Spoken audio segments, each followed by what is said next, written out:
Hello, this is Kimi. Welcome to this video. Today we'll show you how to protective corners for packing box to protect your goods from damage. Let's take a look at the tools and the material we need. Here are our packing box protective collars and a roll of tape. Let's take a look at the packing box without protective collars and a damaged collar.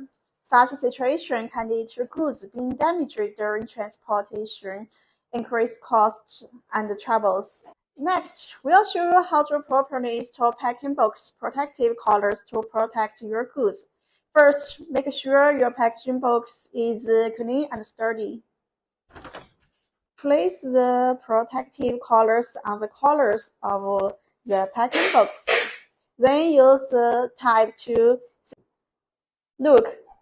The complete installation of protective collar on the packing box now protective additional protection, making it safe to transport goods. Remember, protective collar is one of the key steps to protect your goods. Global Vertic can provide free services for you. Thank you for watching. See you next time.